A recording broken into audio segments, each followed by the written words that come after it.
नमस्ते, जय श्री महाकाल। मैं दीपमाला पाटीदार आपका अपने चैनल पर स्वागत करती हूँ। आशा करती हूँ आप सब कुशल मंगल होंगे। मैं आप लोगों के लिए शिव पुराण के अध्याय का पाठ लेकर आ रही हूँ। आशा करती हूँ आप सब इसका आनंद ले रहे होंगे। तो आइए, पिछले वीडियो में जहाँ हमने हमारे शिव पुराण को विराम दिया था, हम उसे आज वहीं से शुरू करेंगे। 56वां अध्याय, वाणासुर की गाणपत्य पद प्राप्ति। नारद जी बोले, मुने, इसके पश्चात वाणासुर ने क्या किया? सनत कुमार जी बोले, इसके पश्चात अपने अज्ञान को समझकर वाणासुर बड़ा ही दुखी हुआ। वह शिव जी के स्थान में जाकर रोने लगा। फिर अनेकों स्त्रोतों द्वारा नमस्कार करता हुआ यथोचित हस्तपद न्यास युक्त तांडव नृत्य करने लगा। धीरे धीरे अनेकों नृत्य किया। अपने शरीर की रक्त धाराओं से वहां की भूमि को सींचा। जिस प्रकार उस महाभक्त ने चंद्रशेखर शिव जी को प्रसन्न किया, शिव जी ने प्रकट हो उससे वर मांगने को कहा। तब उसने कुछ वर मांगे। शोणितपुर में अपनी पुत्री उषा का राज्य मांगा। विष्णु से निर्वेदता तथा दुष्ट दैत्यता का विनाश मांगा।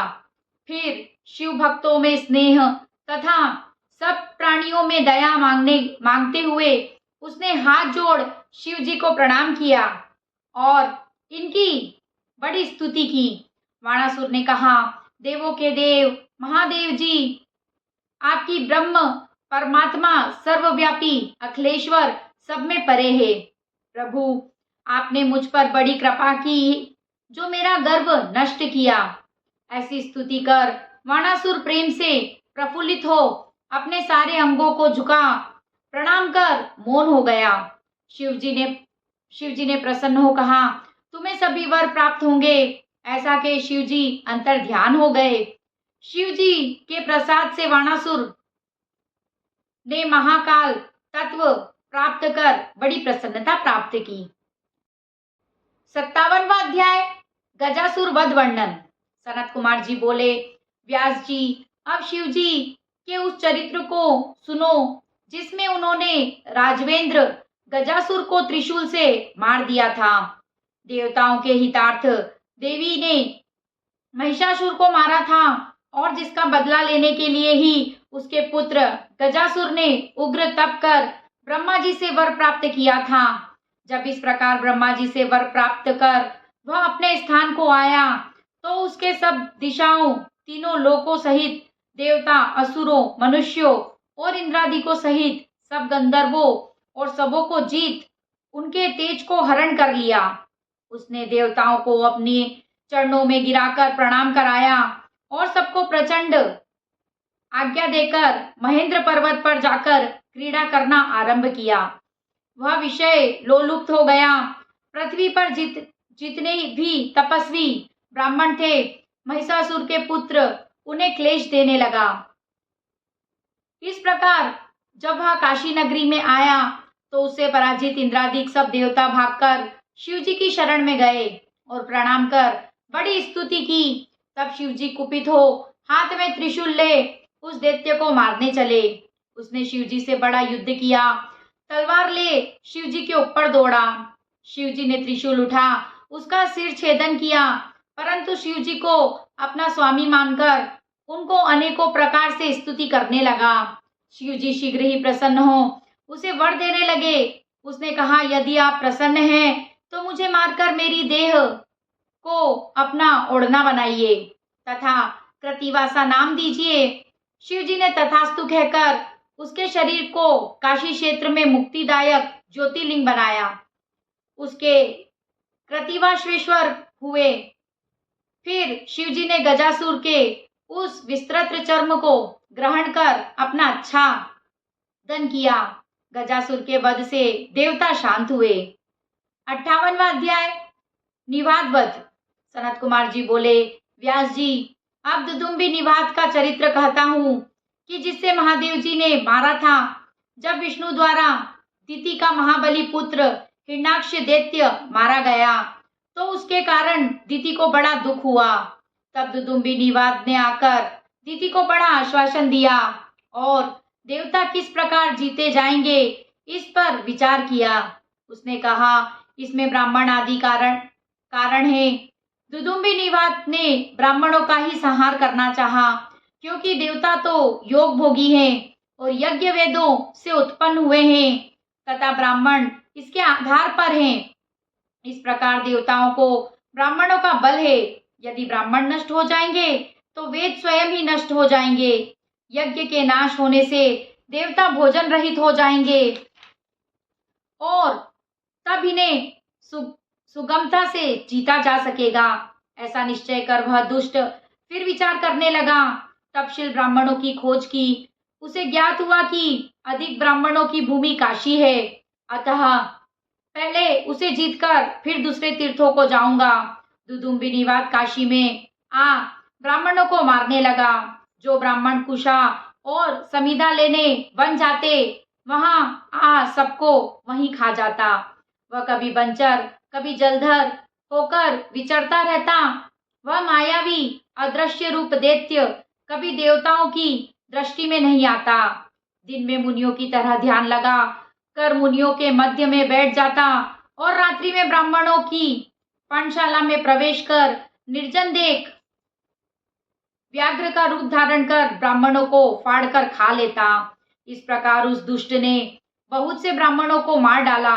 एक समय शिवरात्रि में एक शिव का भक्त शंकर जी की पूजा करके ध्यान करने लगा। तब वह दैत्य व्याघ्र रूप धारण किए था, परंतु ब्राह्मण तो शिव मंत्र रूपी कवच धारण किए था। इससे वह उस शिव भक्त को न खा सका।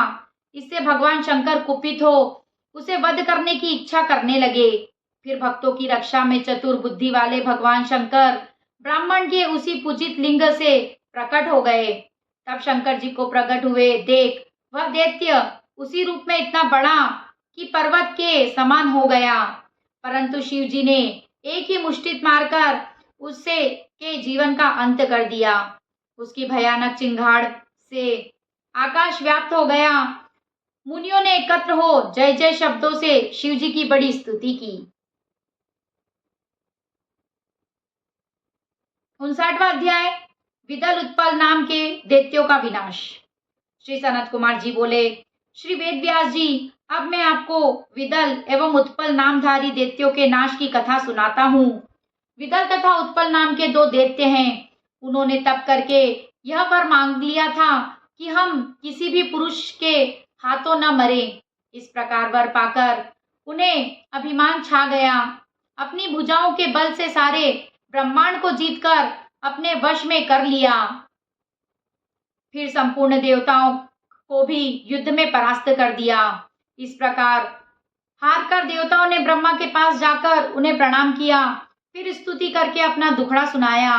यह सुनकर ब्रह्मा जी बोले, देवताओं, यह दोनों दैत्य जगत जननी पार्वती जी से मारे जाएंगे। इस समय तुम लोग धैर्य धारण करके भगवान शंकर जी का स्मरण करो। ये भक्त भयहारी हैं, तुम्हारे सब प्रकार के दुख हरण कर लेंगे। श्री सनत कुमार जी बोले, व्यास जी, जब देवताओं ने ऐसा सुना तो शिव शिव कहते हुए अपने अपने लोकों में सभी देवता चले गए। उसके बाद एक दिन नारद जी उन दैत्यों के पास पहुंचे और श्री पार्वती जी के रूप की आकर प्रशंसा की। भगवान शंकर की प्रेरणा ही ऐसी थी। उस रूप की प्रशंसा सुनकर दोनों दैत्य कामदेव से पीड़ित हुए। फिर पार्वती जी को हरण करने की इच्छा करने का प्रयत्न करने लगे। एक समय की बात है जब भगवान शिव विहार कर रहे थे एवं श्री पार्वती जी अपनी सखियों के साथ गेंद उछाल रही थी। तब इस दृश्य को देखकर वे दोनों दैत्य अपनी माया द्वारा शिवगण का रूप धारण कर आकाश से नीचे उतरे और चंचलता के साथ कटाक्ष करते हुए श्री पार्वती जी को देखने लगे। तब श्री महादेव जी जान गए कि दोनों दैत्य हैं और माया से ही अपना रूप मेरे गणों का रूप धर रखा है। यही बात इशारे में भगवान शंकर जी ने पार्वती जी को समझा दी। तब श्री पार्वती जी ने खेलते खेलते अपनी गेंद उन दैत्यों पर फेंकी। गेंद के लगने की देर थी कि वे दोनों दैत्य चक्कर काटकर पृथ्वी पर गिर पड़े और उनके प्राण निकल गए। तब तो वह गेंद लिंग रूप से दर्शन देने लगी। ज्येष्ठेश्वर के पास कंदुकेश्वर नाम से वह स्थान प्रसिद्ध हो गया। उस समय वहां शिवलिंग के प्रकट हो जाने के कारण विष्णु ब्रह्मादि देवता वहां आए, भगवान शंकर जी को प्रणाम किया और स्तुति आदि करके प्रसन्न किया। शंकर द्वारा वरों को प्राप्त करके अपने अपने लोकों को चले गए। वती पूर्वाद समाप्त। शुभमस्तु। इसी के साथ हमारी रुद्र संहिता के युद्ध खंड और रुद्र संहिता यहीं समाप्त होती है। कल से हम शतरुद्र संहिता आरंभ करेंगे। आज की कथा को हम यही विराम देंगे और अब करेंगे शिव जी की आरती।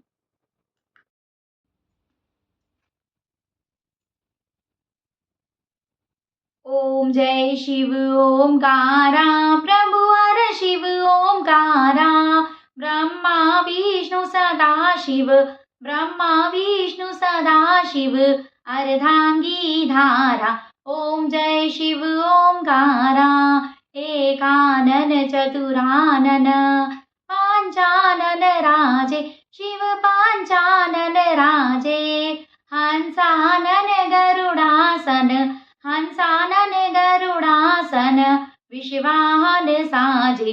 ओम जय शिव ओमकारा, दो भुज चार चतुर्भुज, दश भुज से सोहे, शिव दश भुज से सोहे, तीनों रूप निरखता, शिव जी का रूप निरखता, त्रिभुवन मन मोहे।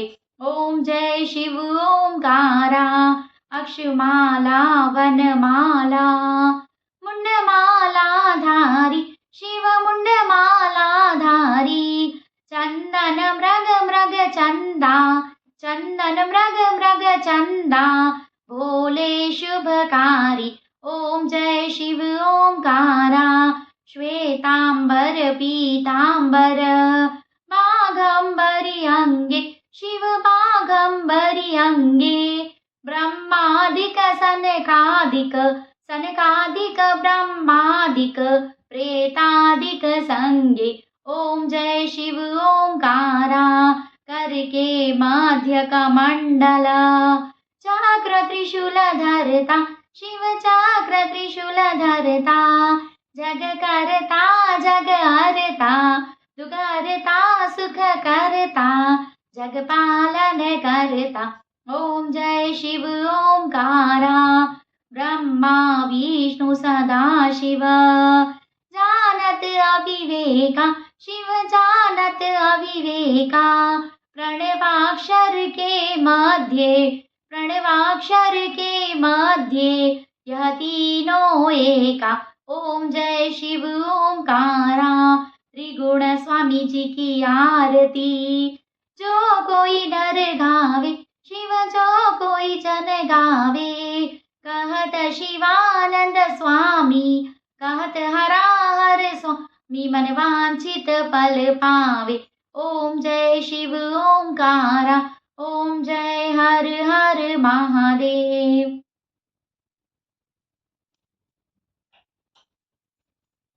कर्पूर गौरम करुणावतारम, संसार सारम भुजगेन्द्रहारम, सदा वसंतम हृदयारविंदे, भवं भवानी सहितं नमामि। हर हर शंभु शंभु, शिव महादेवा शंभु, हर हर शंभु शंभु, शिव महादेवा शंभु। अगर आपको मेरा वीडियो पसंद आया हो तो इसे लाइक करें, शेयर करें, मेरे चैनल को सब्सक्राइब करें। Thank you. जय श्री महाकाल।